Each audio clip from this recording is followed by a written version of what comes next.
Welcome to a bonus Great Books mini lecture here at Johnson County. Before we start, as always, I want to thank the CoLab, marketing, video services, all of you on Zoom, and all of our supporters over the years. It's been a wonderful endeavor, and we thank you for your help. Today's lecture is actually something new. We've added a date here in April to commemorate Shakespeare's birthday. And perhaps this will be a yearly occurrence. We'll see. To begin, Steve Werkmeister is professor of English here at Johnson County Community College. Began teaching for the college nearly 20 years ago. He holds a Bachelor of Arts in English and Medieval Renaissance Studies from the University of Nebraska. And he also completed his graduate work at Nebraska, focused on Shakespeare and William Langland's Piers Plowman. Steve has taught a number of courses for the college, all levels of composition, courses on Shakespeare, Latinx literature, world literature, British literature. He sees himself, his words, as a bit of a utility player and part-time gadfly, though others have different terms for that. Aside from teaching, Steve serves on several departments, division, and college-level committees. When he is not teaching, you'll find Steve writing, reading, and spending time with his wonderful family. Now, friends, you must understand that eliciting information for this introduction was not easy. Steve is not always an open book. In fact, at one point, Steve said that he would rather be a hobo, but they got rid of all the boxcars. He self-identifies as a misanthrope, but anyone who knows Steve knows that he is not. When I asked him about previous places of employment, he listed, in order, liquor store, indie record shop, graveyard. And if you know Steve, that tracks.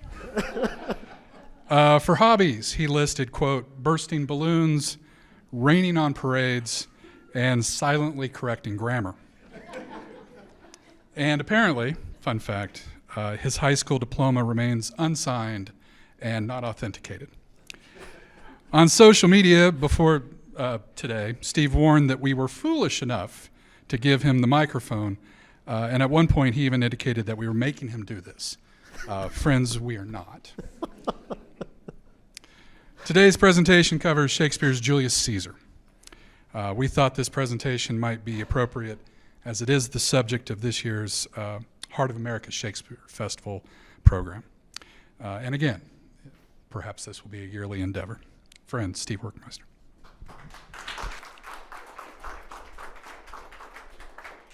Well, thank you. Welcome. I'm Steve Werkmeister, Cautionary Tale English professor here at JCCC. I teach Comp and Lit courses, including our Intro to Shakespeare. And let me be the first to admit that job title, Shakespeare professor, sounds a lot more impressive than it actually is. I get this weird social cachet when people find out what I do for a living, right? They're kind of impressed. And it usually takes about 5 minutes where they're like, oh, right? Which is kind of, it's kind of like after you tell kids that Santa's not real. What? And you see all that hope and faith just kind of swirl in the drain, right? As they kind of realize everybody's been lying to them. So I guess I'm your fake Santa. How did I go from teenage lobotomy to running the mean streets of East GI to teaching literature of dead white men on the glistening avenues of Johnson County? Oh wait, sorry, I forgot I gotta do this. And really, this is for you kids out there. I read books, right? And then I read more books, and I kept reading because that's how learning happens, right? Why do you think they're purging the libraries of anything interesting or real? Fill in your time with club sports and social media branding, anything to keep you from reading. Don't allow them to stunt you. Be the builder, not the tool. Find things that challenge you, books that make you think, writers that make the language crackle. Hunt them down like your mind, your freedom depends on it. Usually when I do something like this, I am asked a simple question. Who the hell gave you a microphone? In this case, it was Michael and Maureen. Our English department stalwarts who engineer a hugely successful great book series. So gratitude and apologies to you both. If anyone has any complaints, talk to them. They might care. No guarantees. And of course, thank you to the whole legion of angels behind the scenes, working hard to pull this together and praying to whatever God they can think of. I don't drive it straight off a cliff. The only thing I can promise is it should be over in about an hour. So, why this? Why a Shakespeare talk? Partly because sometimes I'm popping off ideas like a 10-year-old with a lit punk and a pocket full of black cats.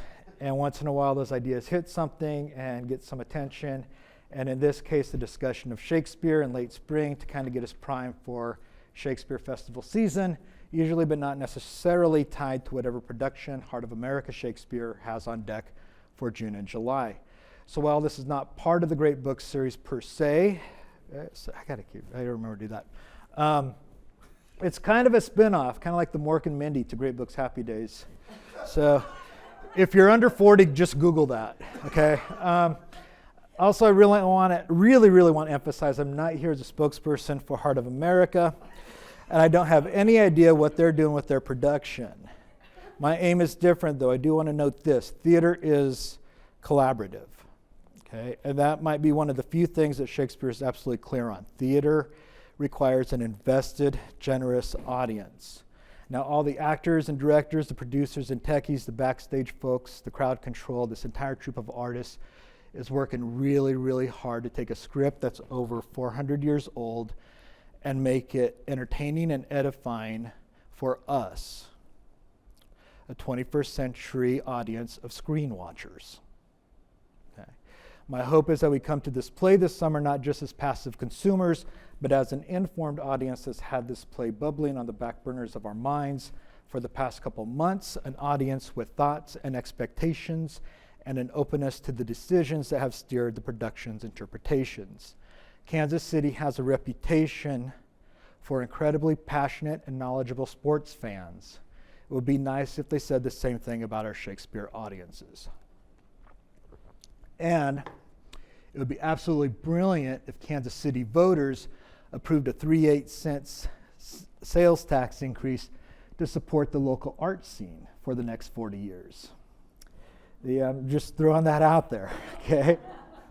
Some of you know people. So on the other hand, I really don't want you to learn anything. As a great man once said, if you're good at something, never do it for free.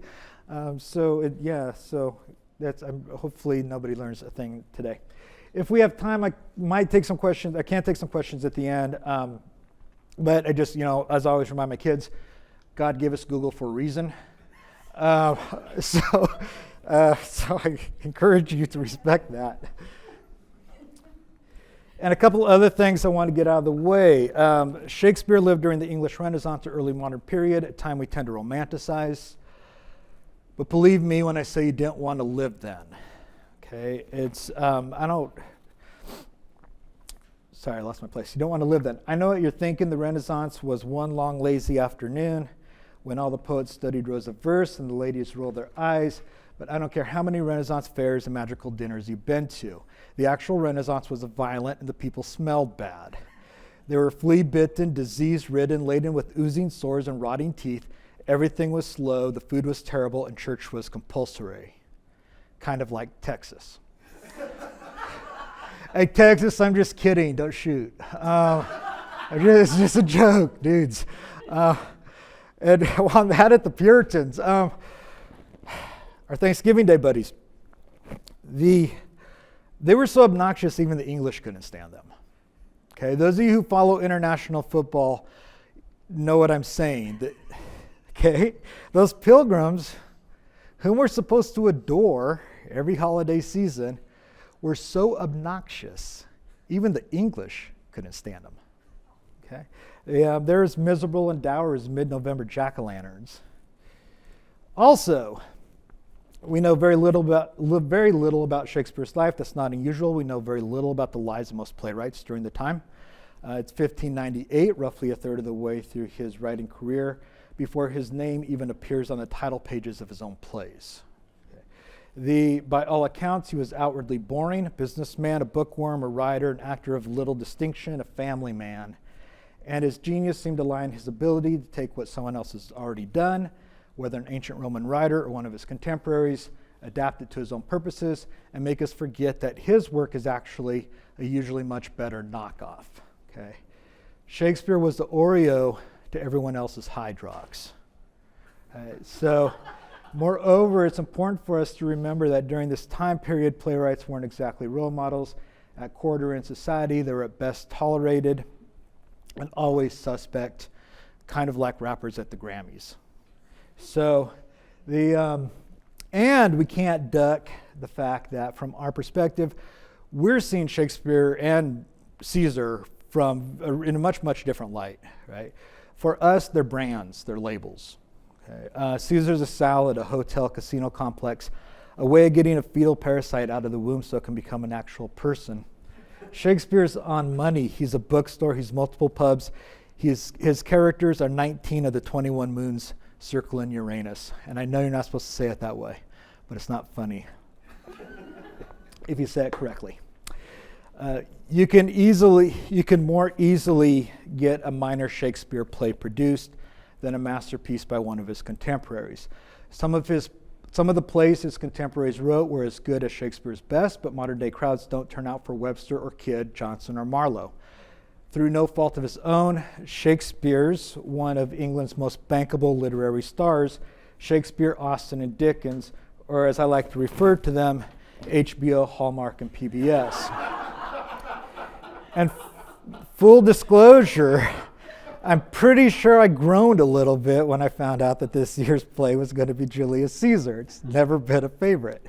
To be honest, I thought Heart of America might be throwing a bone to the bros among us who apparently have a strange obsession with an organization that collapsed 1,500 years ago.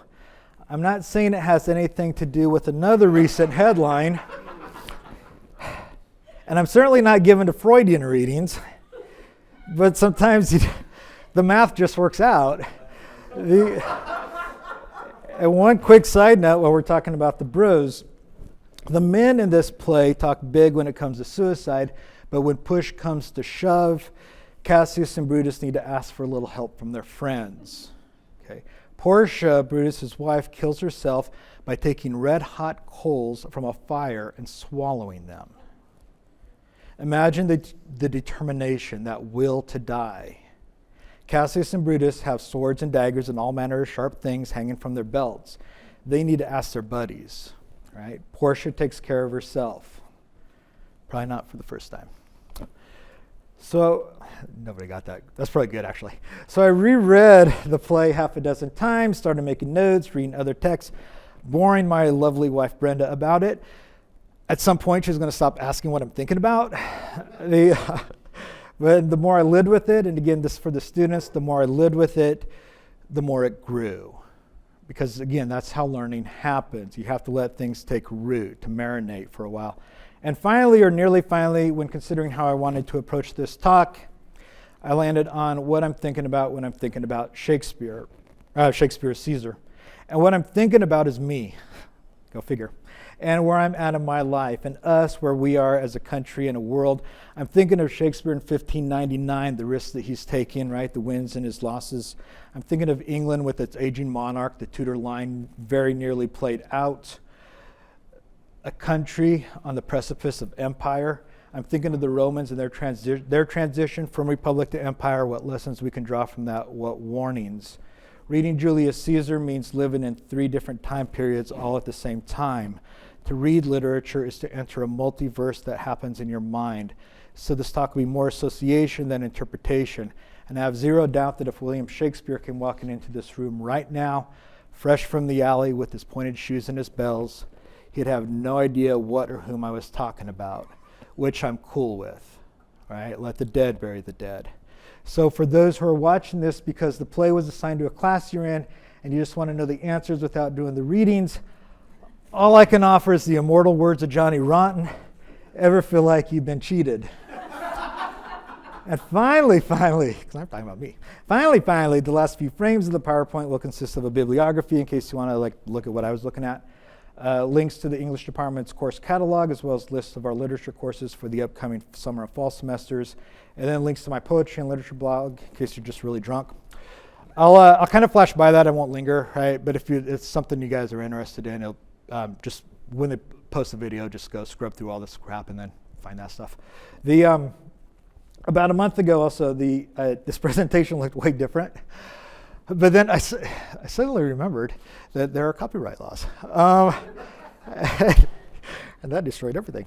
But I just kind of had to configure everything. And as a kid, right, as a kid in the 70s, so no way in hell the man's going to get me down. So I think I figured out a way around it. So onward and upward, right? Around the world and home again. That's the sailor's way. Synopsis. So real quick, basics of the plot. Caesar is back from a long war in Gaul, rich and with a powerful army personally loyal to him.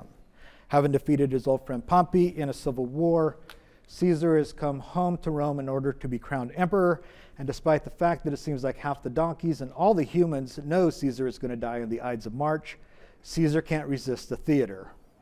Since Caesar has come to bury the Republic, even as he praises it, the conspirators, led by Brutus and Cassius, make sure he doesn't get out of the first scene of Act 3. Sorry, spoiler. Brutus embodies an early version of the runaway trolley problem. Does he kill his friend in order to save the Republic, or does he do nothing and watch the Republic die? Shakespeare apparently shrugged and said, you can do both. Antony is the ultimate toady. Over the course of 2 plays, he plays second fiddle to Julius Caesar, Caesar Augustus, and Cleopatra. He's so used to second fiddle, Charlie Daniels is trying to get him on the phone. And yeah, I know they're both dead. Which might be the trouble. Actually, what I would love is a version of Julius Caesar with Scott Farkas as Caesar and Grover Dill as Antony. I'd have a meme. But back to the play. This is why I have a script. So, nobody sleeps, and if they do, they have nightmares. The Roman leadership is wrong about pretty much everything, including themselves.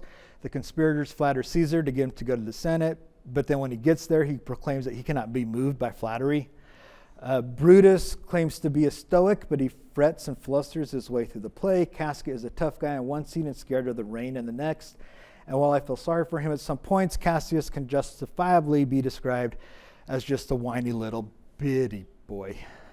He's such a whiner. Cassius worries that Brutus doesn't like him as much as Cassius likes Brutus.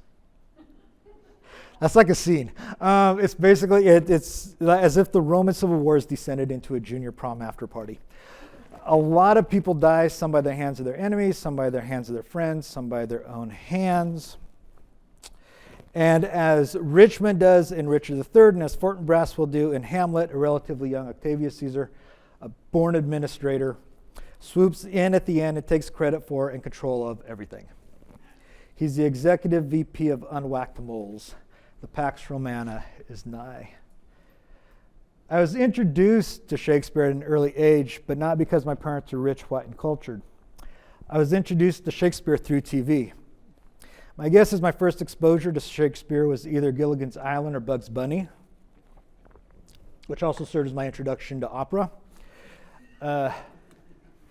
And the episodes of each would have been created before I was born. A lot of us here can say the same. Right, where am I at? I take some generational pride in this. Gen X was the first generation whose life spanned the collapse of time. We were unwilling pioneers of sorts. Our roots are still analog, but the world we grow into is a glossy digital green screen on which anything can be projected by the man behind the curtain.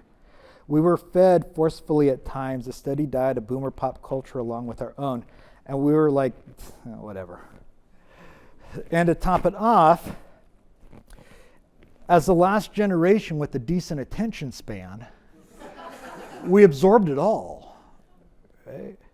Eminem references Leave It to Beaver. Beastie Boys reference Brady Bunch. We don't blink an eye. In a split second, we can spin the radio dial from oldies to top 40 to college rock and sing along to each. Thanks to the miracle of cable television and syndicated programming, we can still cite specific plot points of episodes from Leave It to Beaver, Star Trek, Brady Bunch, Twilight Zone, and Andy Griffith, even though most of these were filmed before we were born. Or if we wanted to see a movie from the 1920s or 50s or 70s, we just popped into a local Blockbuster, recorded it off of one of the basic cable channels. Not only did we know the pop culture of our generation, but you bet your bippy we know boomer pop culture better than the boomers know. The internet accelerated things and added two-way communication, for sure, but this is where it started. While the internet will later obliterate distance in the clock, the technology we grew up with obliterated the calendar. And what's the result? We can't forget, and everything references something else. We are a living palimpsest, a century of pop culture references bleeding through our pages like strange fruit. Every thought's a hyperlink, and that's why talking to us sometimes feels like listening to someone in another room, flipping through the television channels. It's the eternal perspective, the perspective of God. It's everything all at once and nothing quite real. It's I guess, but I just don't know. It's whatever, it's cool, it's chill. This, I think, is why I'm obsessed with the idea of time and those transitional states between eras. I was there, we were there, when time began to dissolve. The ways we observe time closely follow Western imperial history. The Western calendar was set in place in 46 BCE by Julius Caesar. Right? And we basically still use it today. Actually, what we use is a Gregorian calendar, which was an original product in the same way that Roman mythology was an original product. Okay. By the late 16th century, the calendar was off the celestial cycle by a full 10 days. In 1582, following Pope Gregory XIII's suggestion, that's where we get the Gregorian calendar, Catholic Europe skipped ahead 10 days. So in 1582, the day after October 4th was October 15th. Okay. Protestant Europe, of course, refused because, as we know now, scientific fact doesn't count if it's not compatible with your religion and politics. So by 1599, Easter was celebrated a full 5 weeks apart in Catholic Europe and Protestant Europe. Okay. The Anglo calendar didn't catch up until 1752.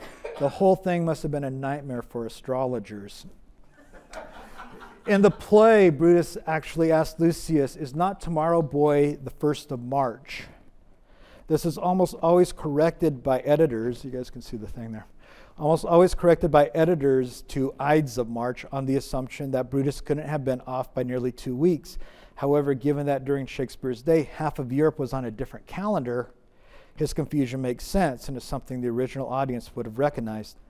2,100 years later, we're still pretty much used the calendar Julius Caesar invented. One month is named for Julius Caesar, another for Augustus. After the dissolution of the Roman Empire, the churches largely controlled the calendars with their cycles of feast days and holy days until the advent of the modern age. At the height of the British Empire, Greenwich began dictating the official time to the world. Then in the early 1970s, as the corpse of the British Empire decomposed into glam and punk, the new Time Lord split the work between France and Germany, Australia, and the US military, the Naval Observatory to be specific. Translatio imperii, transfer of rule, that concept that the right to supreme rule passes from empire to empire. Honestly, it's kind of a fake pedigree empires give themselves. How we measure time, though, how we conceptualize time, is largely controlled by the empires of the day, a point brought home in the first lines of the play. Flavius and Morellus are tribunes of the people. Tribunes are supposed to be the people's representatives in the Senate. Okay, again, really important point. They're supposed to be the represent for the people, right? And as such, they traditionally had really great powers, including the right to veto any Senate legislation they thought hurt the people's interests. Right? Flavius has the opening speech. "Hence home, you idle creatures, get you home. Is this a holiday? What? Know you not, be mechanical. You ought not walk upon a laboring day. Without the sign of your profession. Speak, what trade art thou?" Is this a holiday? Seems like a really odd question, but again, many in Shakespeare's audience would have recognized the confusion. The medieval calendar had roughly 60 holy days or feast days. Protestant monarchs trimmed this list down considerably. Edward VI, Elizabeth's brother, who'd reigned for only a few years, cut the list of holidays by about a third.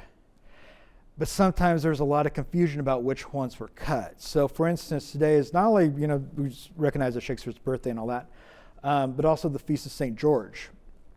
Okay, the Feast of St. George was cut by Henry VIII, cut by Edward VI, added back by Elizabeth, in the Book of Common Prayer in 1559, but then taken away again 2 years later when it was declared that only the holidays recognized in the 1552 calendar were official. This is all within about a 25-year period, right? Is this a holiday is a pretty good question. I'm guessing nobody knows. And yeah, the grandfather clause St. George, which kind of made me laugh.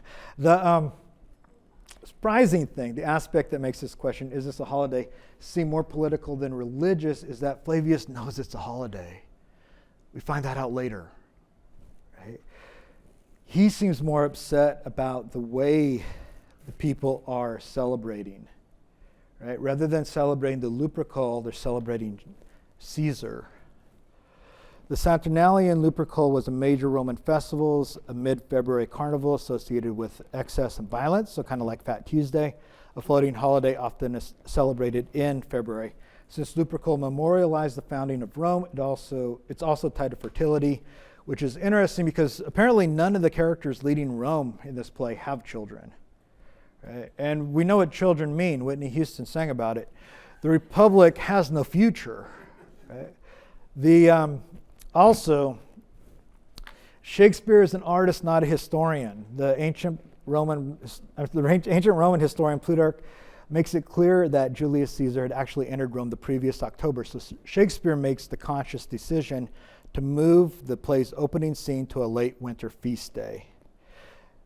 Does he do so to make the two councils seem even more like Puritans, stripping the images, doing away with the ceremonies, playing three-card Monte with the holidays? Again, things very familiar to Shakespeare's audiences.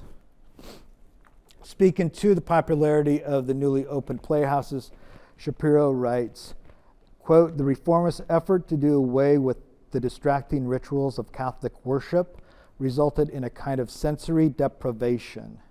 For the rush to reform had overlooked the extent to which people craved the sights and sounds of old communal celebration."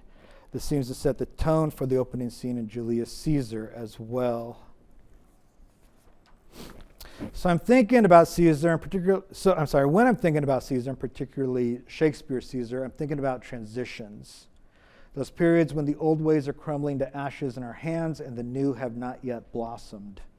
When the past is fading and the future encased in a fog of unknowing. Those periods, terrifying and exhilarating, when we can feel the ground shifting and nothing seems to be in control. Not only does the plot of the play, which really finished by Antony and Cleopatra, represent the Roman transition from republic to empire, England in 1599 was transitioning from kingdom to empire.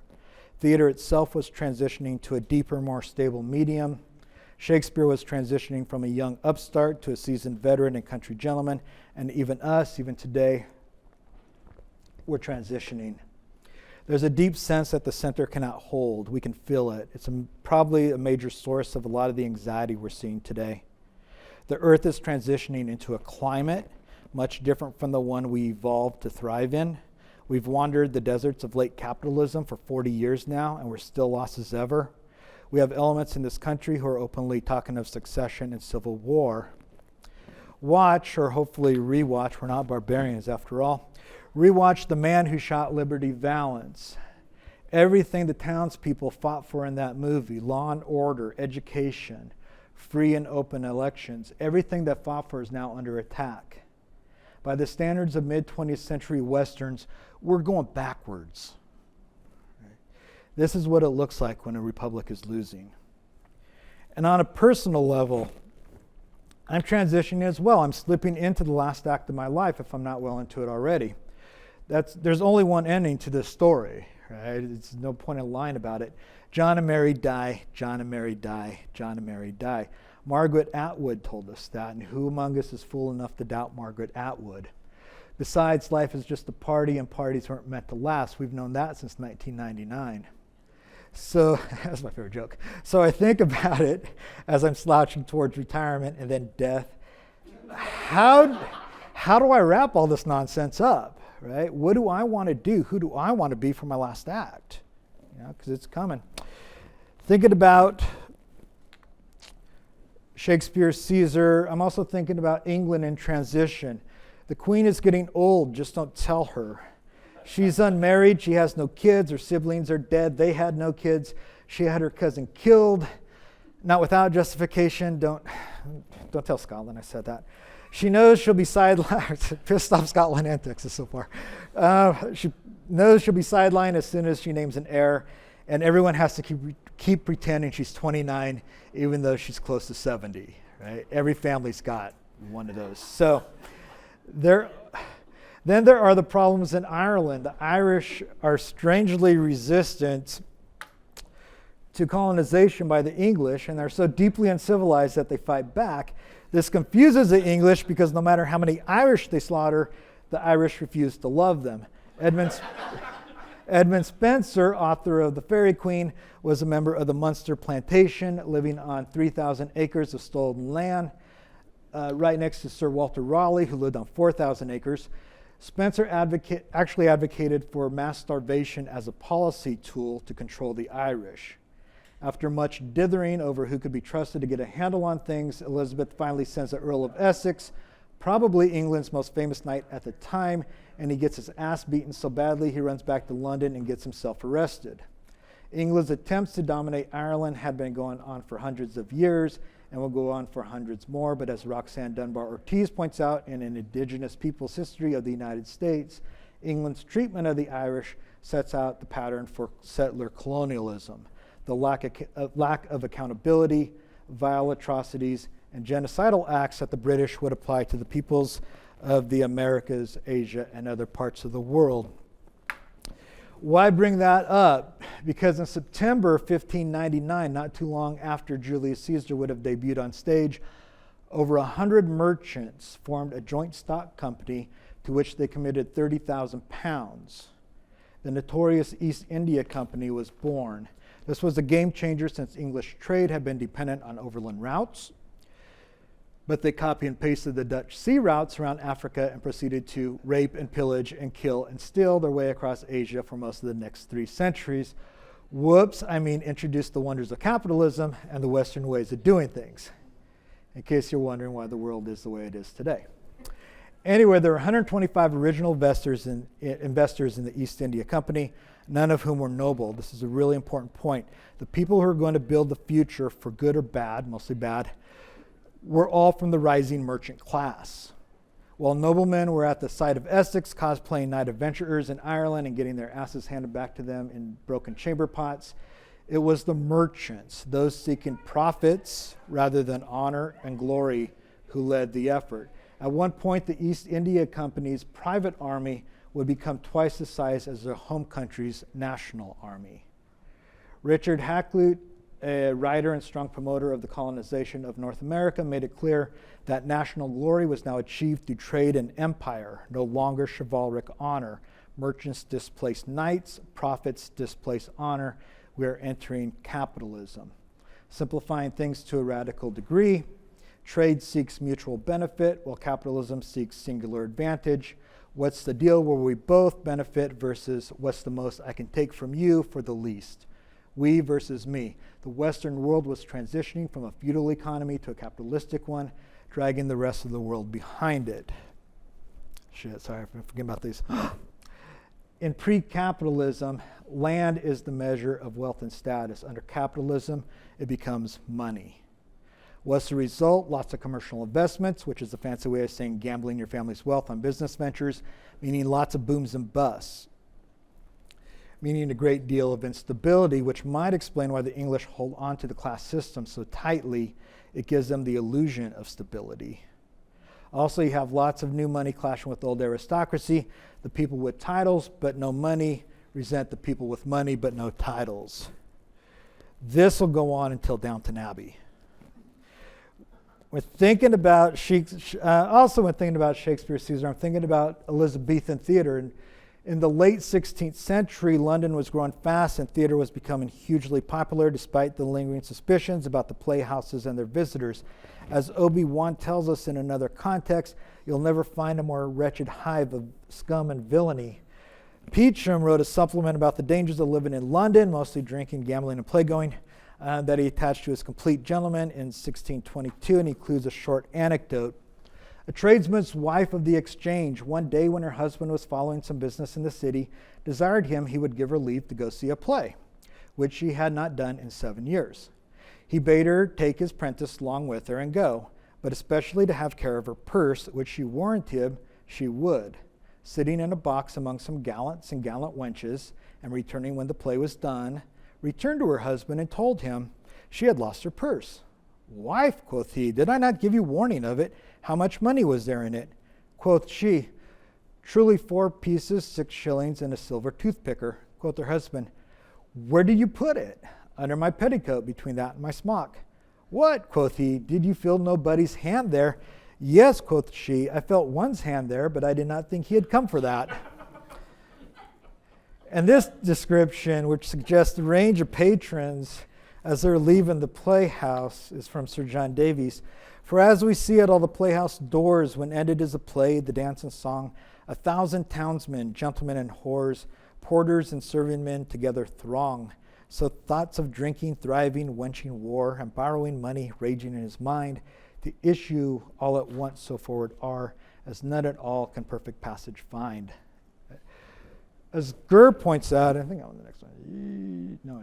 As Gurr points out, when the first purpose-built playhouses, about 1567, with those for the first time, playgoers were making a conscious decision to pay money to see a play, right? As opposed to just being at court when there was a play or like in an inn yard. The establishment of the playhouses meant stability, regularity. It's like going from a floating crap game to a casino. Gurr further informs us that, quote, when traveling from town to town, companies would get by with 3 or 4 plays. In the 1590s, Henslow's company performed as many as 35 plays in a year. Elizabethan playhouses changed the plays daily. So as counterintuitive as it might sound, there was a time when poets and playwrights were actually needed. They were even considered an economic benefit. So let me say that again. They needed poets to make money. That's what happens when you let people brew their own alcohol and smoke the noted weed. Sonnet 76.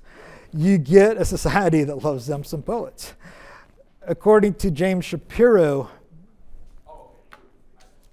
the population of London in 1600 was roughly 200,000, of which approximately 15,000 playgoers per week paid to see a play. Playhouses held between like 2,000 and 3,000 spectators.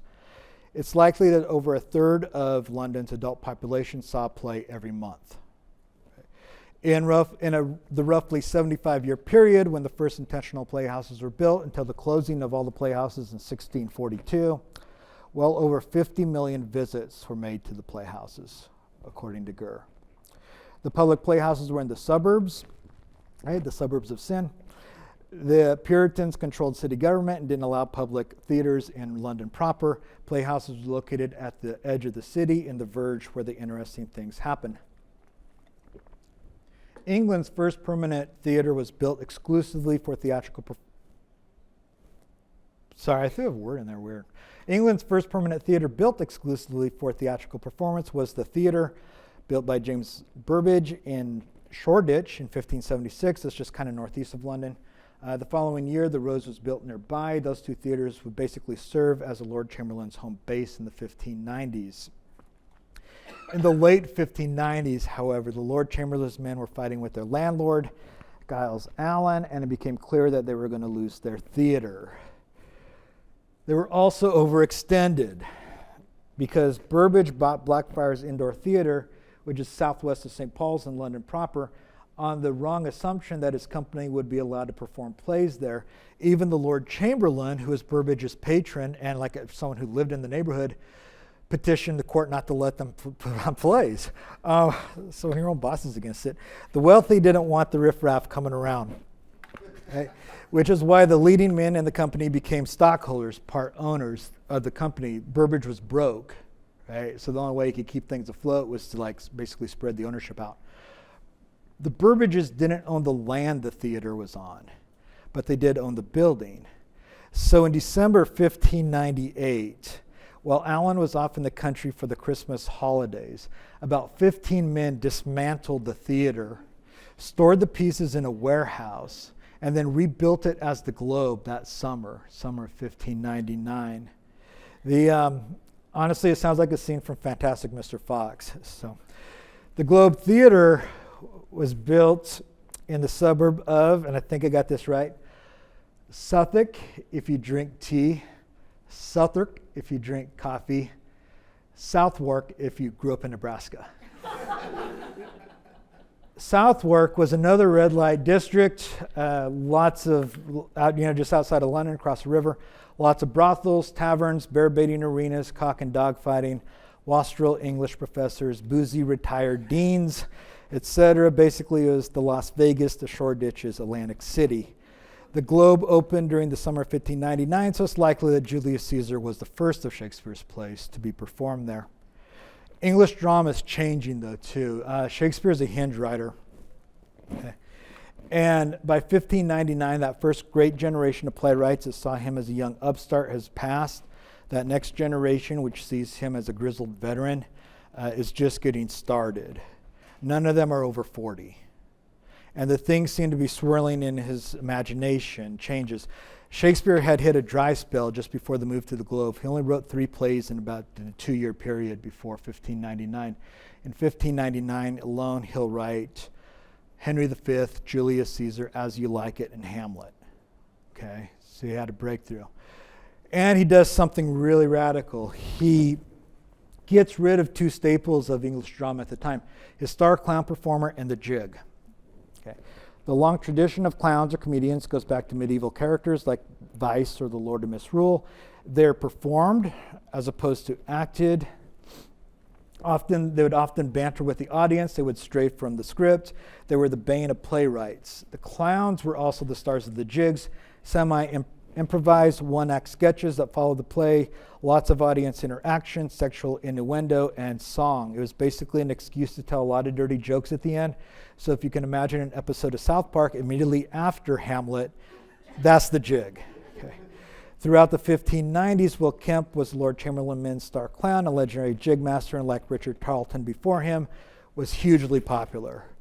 Kemp usually played lower-class country fellows, though he also played Falstaff, and he was one of the company's shareholders. Separating from Kemp must have felt like a huge gamble. Pink Floyd firing Syd Barrett, huge. But in both cases, it seems to have paid off. Kemp was replaced by Robert Armin, a more sophisticated style of fool. So it's kind of like going from Robin Williams to Robert Klein. Right? Wait, that's for the kids. Finally, or at least in this part, Shakespeare finds a way for characters to think out loud. Right? The soliloquy, in fact, late Elizabethan England seems to be a high tide in terms of self-regard. Essay writing, which is also new, thank you, Montaigne, is born around this time, as is capitalism. Like the soliloquy, they tend to be self-centered, self-obsessed, and self-important. And I say this as someone who is self-centered, self-obsessed, and self-important. I'm a poet. As Shapiro points out, in both the essay and soliloquy, you have the self talking to the self performing for the self. The one distinction the essay and soliloquy carry, but maybe particularly the latter, is that they open up the possibility for indecision and contradiction, right? For doubt, for irresolvable inner conflict and ethical dilemmas. This is Brutus, by the way. Between the acting of a dreadful thing and the first motion, all the interim is like a phantasma or a hideous dream. The genius and the mortal instruments are then in council, and the state of man, like to a little kingdom, suffers then the nature of an insurrection.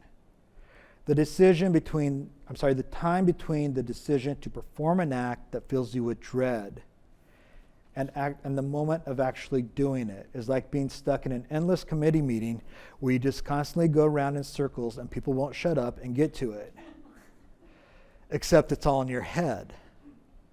Brutus isn't saying this to us, he's talking to himself. It's a soliloquy, which means we're just accidental listeners, passing eavesdroppers, little helpless gods who can hear prayers but cannot do anything about them. I'm also thinking about the transition from republic to empire. Cantor explains that empire replaces active citizens with passive subjects. Republicanism is defined by citizen participation. Let me put it this way. In a republic, you take your shopping cart back to the corral when you're done. Empire is leaving it in the parking lot for someone else to deal with. The Republican ideal is the health of the Sorry, did I? Okay, forget it. The Republican ideal is the health of the city. The imperial ideal is status of the individual. Under an empire, your status comparatively increases in contrast to your brother's humiliation. In a republic, you recognize that you got yourself two good hands. And when your brother is troubled, you got to reach out your one hand for him, because that's what it's there for. Google that if you guys don't understand that. In a republic, people could look to the common good of the city as a way to resolve their ethical dilemmas. One's loyalty to Rome was supposed to take precedence over all other obligations, but now in the empire, loyalties have become personal. When loyalties are personal, there's constant need to manage egos, especially those of your superiors. I don't have to tell you this, we've all seen Succession. Once a republic turns to an empire, the rot starts to set in. Most of the stories we have of Roman decadence, the orgies and feasts, the culture of torture as entertainment, are from the imperial period after the fall of the republic. And I'm not anti-decadence. Some of my best friends are freaks and ghouls. My point is that once decadence bubbles up from the underground, once it becomes mainstream, it's the young Goodman Brown problem. A little decadence is titillating. But when everyone is doing it, it's just depressing. Okay?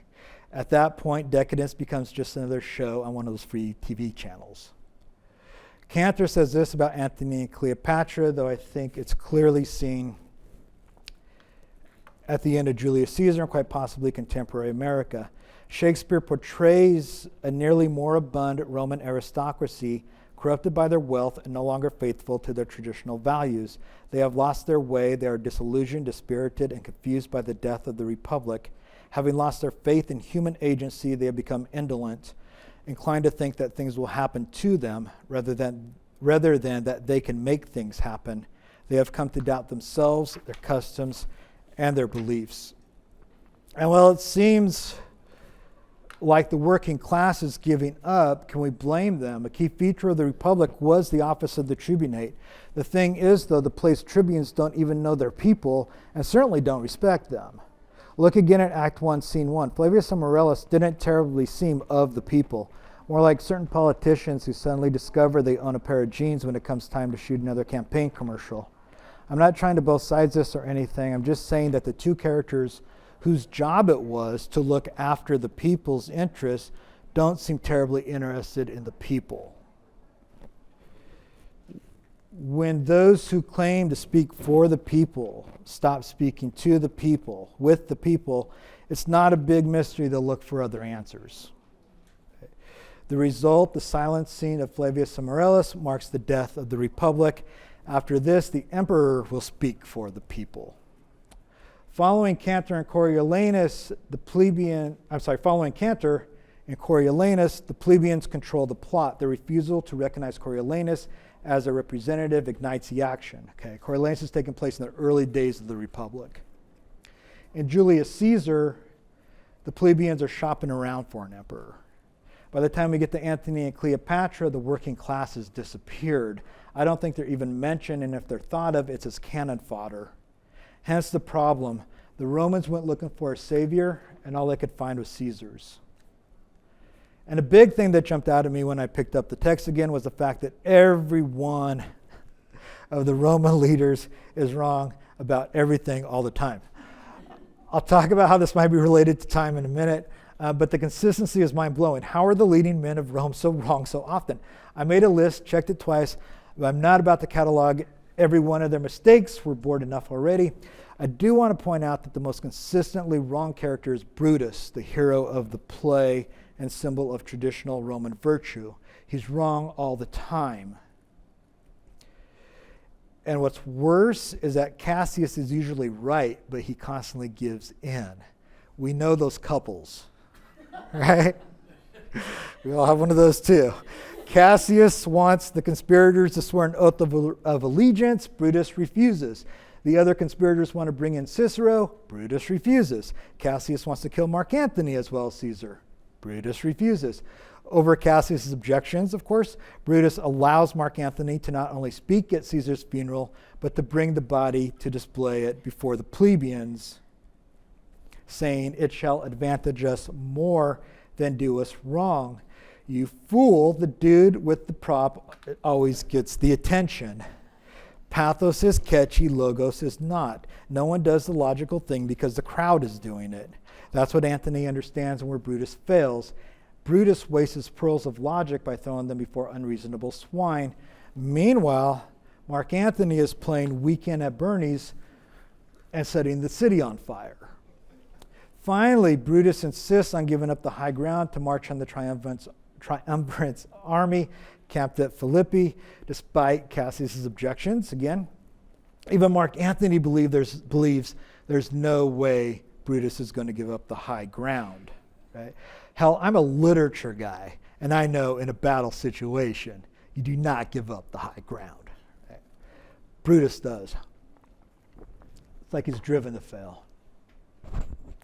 So why are the leading characters so consistently wrong about everything, and why do they have so many problems reading the times? I wonder if it's because they're pagan. From a certain perspective, their time is up. Right? And before you think I'm trying to convert anyone into anything, please remember I am a staunch atheist. I don't believe in any of this, but I believe Shakespeare believed, right? At least to a certain extent, and I have to respect that. Right? It's just that scholarship, just basically decency. Plus, it makes sense of the things I've been puzzling over, right, which is interpretation.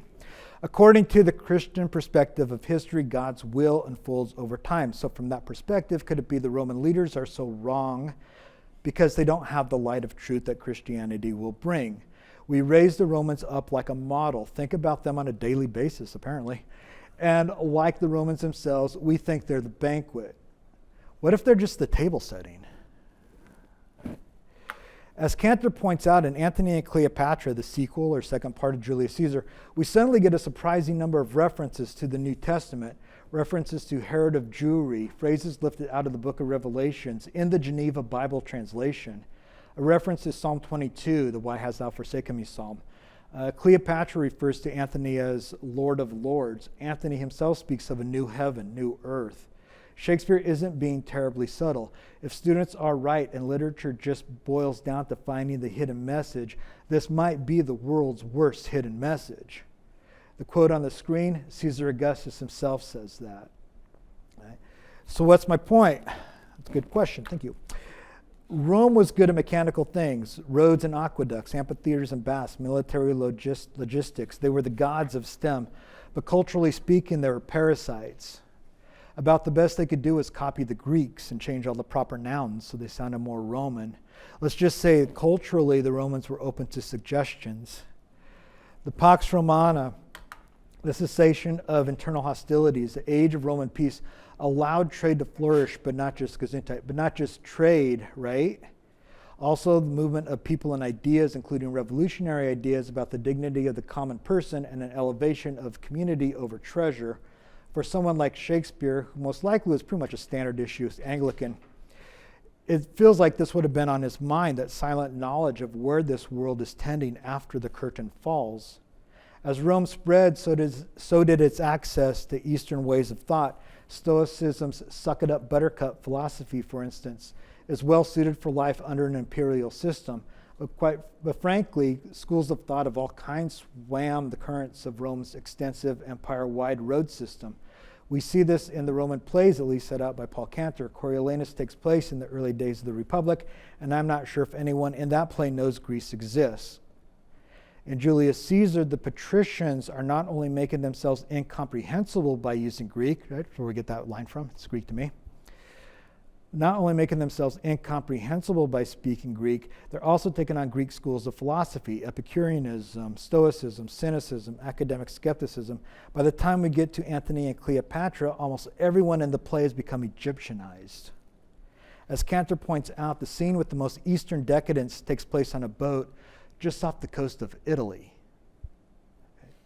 And the philosophies themselves seem to be merely performative, decorative. What we know and what Shakespeare knew was that there was another Eastern school of thought, Christianity, that would spread as the Roman Empire rotted and finally split.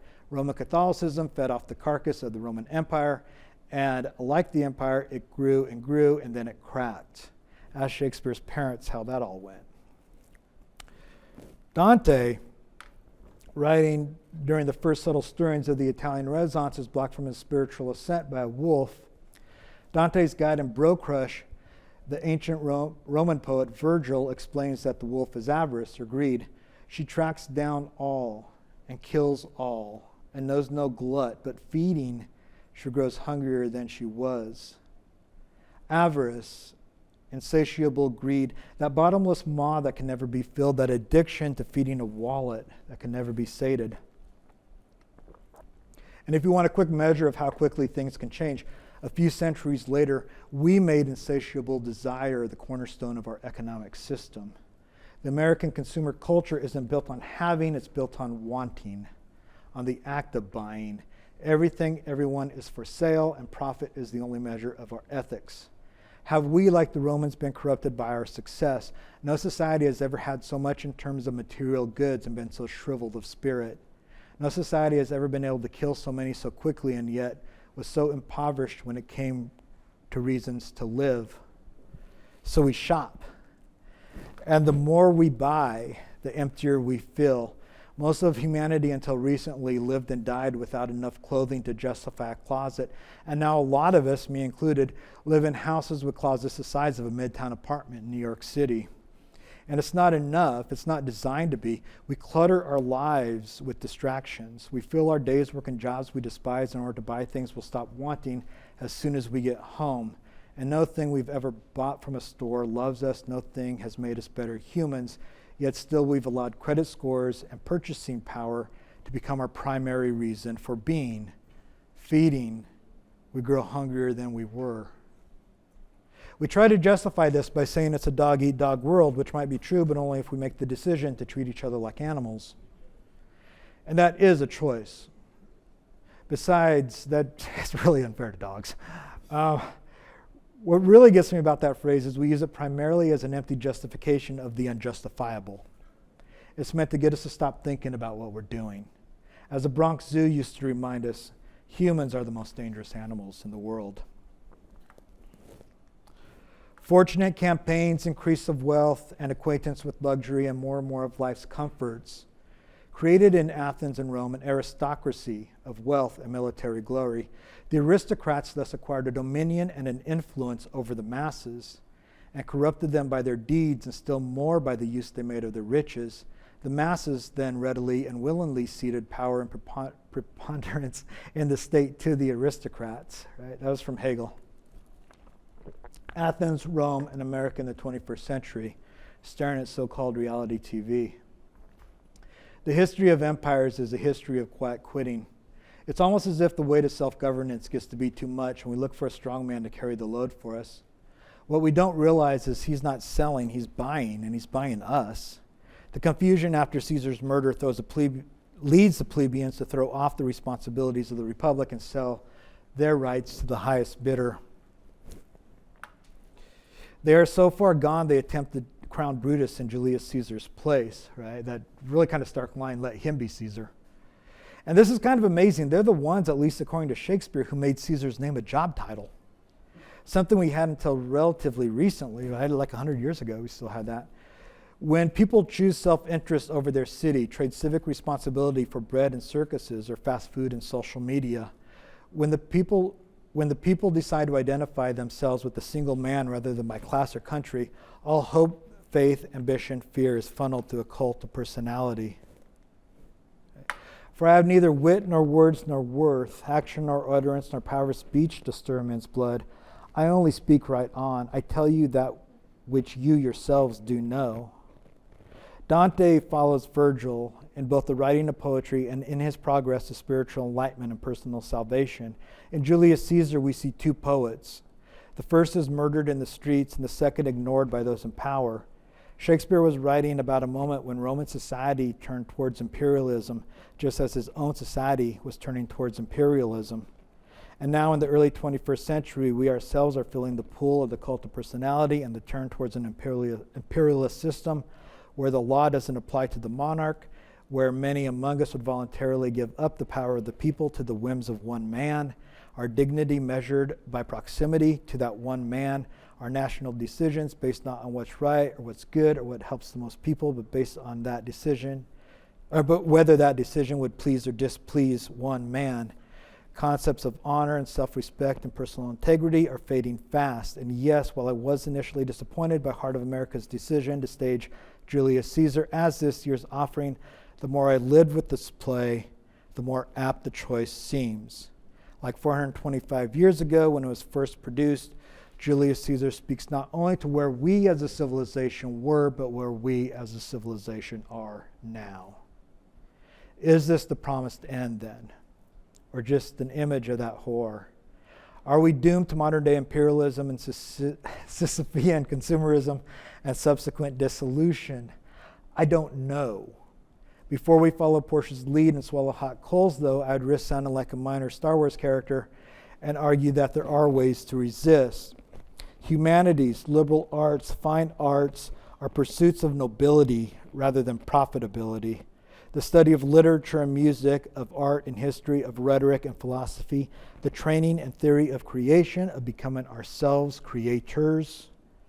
It's not a big surprise that a society which profits greatly from distraction and wants us to be nothing but passive consumers is working so damn hard to close off these avenues of true being.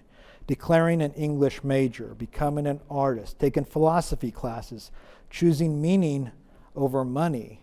These are acts of resistance. This is how we defend our humanity against those who would reduce us to widgets and clicks. And when the choice comes down to a modern-day Caesar or each other, I hope to whatever God you might believe in, we choose each other. Sometimes I think time is more than just a measure of cellular decay. Sometimes that feels like a jokester, a trickster. A friend and I actually stumbled on Rome's Torre Argentina cat sanctuary about 30 years ago. Literally stumbled, we were drunk. But a few decades later, I found it again with my kids, and only after we got home did I discover we had been within a baseball throw of where Julius Caesar died.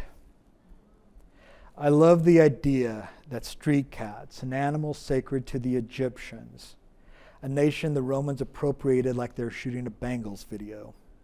I love the idea that Roman street cats are at this moment urinating on the spot where Julius Caesar died. May all dictators meet such fate, bleeding into the dirt and getting pissed on by cats. The only emperor, Wallace Stevens assured us 100 years ago, is emperor of ice cream. And for what it's worth, personally, I'll stand with the poets. And that's what I'm thinking about when I'm thinking about Shakespeare's Caesar. Thanks.